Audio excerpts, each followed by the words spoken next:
Class 10 অঙ্ক। একটি বর্তনীতে 6 ওহম ও 3 ওহম রোধের সমান্তরাল সমবায়ের সঙ্গে 1 ওহম রোধকে শ্রেণী সমবায়ে যুক্ত করলে তুল্য রোধের মান কত? এই হচ্ছে অঙ্ক। তাহলে একটা বর্তনী আছে, তার মধ্যে 6 ওহম আর 3 ওহম রোধকে সমান্তরাল সমবায়ে যুক্ত করেছি। তার সঙ্গে আবার কত ওহম বলেছে? 1 ওহম শ্রেণী সমবায়ে যুক্ত করেছি। তুল্য রোধ কত হবে বের করতে বলেছে। তো আগে বলা হয়েছিল তুল্য রোধ যদি শ্রেণী সমবায়ে সমান্তরাল সমবায়ে তুল্য রোধ যদি আরপি হয়, তাহলে 1/rp সমান কি লিখেছিলাম মনে আছে? 1/r1 plus 1/r2। তাহলে 1/rp সমান কি বলেছিলাম? r1 r2 কি হবে? লসাগু হবে, দিয়ে r1 প্লাস কি r2। অতএব rp সমান কি লিখতে পারি আমি? r1 r2 by r1 plus কি r2, তাই না? তাহলে এই থিওরিটাকে কাজে লাগাবো। তাহলে আমি কি লিখতে পারি এখানে? অতএব 6 ওহম ও 3 ওহম রোধকে সমান্তরাল সমবায়ে যুক্ত করলে তুল্য রোধ কত হবে বলো? rp সমান কত? r1 r2 বাই কত? r1 প্লাস কত r2। r1 r2 কত বলো? 6 ইন্টু কত? 3, 6 প্লাস 3 মানে কত হয়? 18/9 ওহম মানে কত ওহম? 2 ওহম। এবার 2 ওহমের সঙ্গে 1 ওহমটা কি সমবায় যুক্ত? তাহলে 2 ওহম। তাহলে এবার এখানে কি লিখবে? 2 ওহম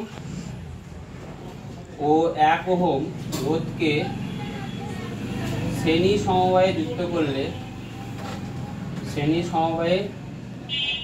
যুক্ত করলে তুল্য রোধ হবে কত? rs সমান r1 প্লাস কত r2 মানে কত হয়? 2 প্লাস 1 ওহম মানে কত হবে? 3 হবে। উত্তর লিখে দেবে, অঙ্ক শেষ। 3 নম্বর থাকে পরীক্ষার সময় এই ধরনের অঙ্ক, মনে থাকবে? পারবে?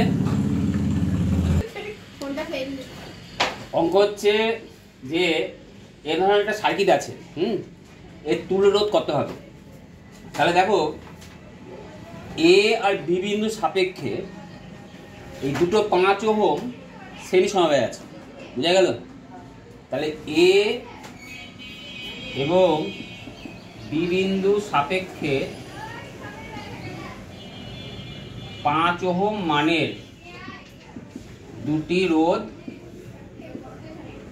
শ্রেণী সমবায়ে কি আছে।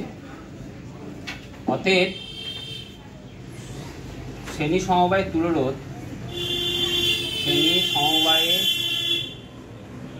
রোধ কত হয় বলো? 5 ওহম প্লাস 5 ওহম মানে কত ওহম হয়? 10 ওহম। বুঝা গেল? আবার এই 10 ওহম আর এই 10 ওহম কি সমবায় আছে? এখন দুটি 10 ওহম রোধ সমান্তরাল সমবায়ে থাকলে তুল্য রোধ হবে কত হয় বলো? rp কত হয় বলো? r1 r2 by r1 plus কি r2। r1 কত বলো? 10 গুণিত 10 বাই 10 যোগ 10 মানে 100/20 ওহম। কত ওহম? 5 ওহম। উত্তর লিখে দেবে, অঙ্ক শেষ। বুঝতে পেরেছো? আসতে পারে।